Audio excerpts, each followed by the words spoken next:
ზეგთადაცვის სამინისტროსა და ევროკავშირის მიერ ორგანიზებული კულტურის პირველი მინისტერიალის შესახებ პრეს-კონფერენცია შედგა. აღნიშნული მაღალი რანგის კონფერენცია წარმოადგენს მნიშვნელოვან ეტაპს აღმოსავლეთ პარტნიორობის ფარგლებში კულტურის როლის წარმოჩენისა და რეგიონული თანამშრომლობის განმტკიცებისთვის. ღონისძიება, რომელშიც 20-მდე ქვეყანაა ჩართული, აღმოსავლეთ პარტნიორობის კულტურის პროგრამის შუალედურ შეფასებას და სამომავლო გეგმებს უზრუნველყოფს.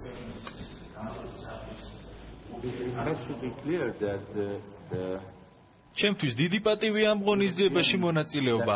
გარდა იმისა, რომ პირველად ტარდება კულტურის მინისტერიალი საქართველოში, მნიშვნელოვანია ისიც, რომ არა მხოლოდ ევროპის სამეზობლო პოლიტიკის, არამედ ევროკავშირის წევრი სახელმწიფოების მინისტრები ჩაერთვებიან კონფერენციაში.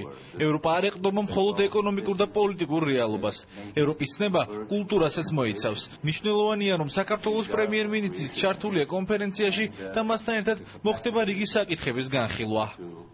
თბილისი საქართველო პირველად მასპინძელი არის ამ პროგრამის აღმოსავლური პარტნიორობის პროგრამის ფარგლებში და აჩნოს ეს კულტურული სიმდიდრე, რაც არსებობს ქვეყანაში. ძალიან მნიშვნელოვანი ღონისძიება საბოლოო ჯამში 20-მდე უცხოელი დელეგაცია მიიღებს აქ მონაწილეობას. ეს არის პირველად ხდება ჩვენთან და ეს არის ჩვენთვის და საერთოდ ყველასთვის აუცილებელი, იმიტომ რომ მოგეხსენებათ კულტურისა და განათლების კრიზისი აუცილებლად იწვევს სხვა სფეროების კრიზისს. ეკონომიკის კრიზისს უპირველესე ყოვლისა და ამიტომ ეს საკითხები დაისმება ძალიან მნიშვნელოვანი ჩვენთვის, ჩვენი რეგიონისთვის და შემდეგ ასეთ შეხვედრებს აუცილებლად ექნება გაგრძელება.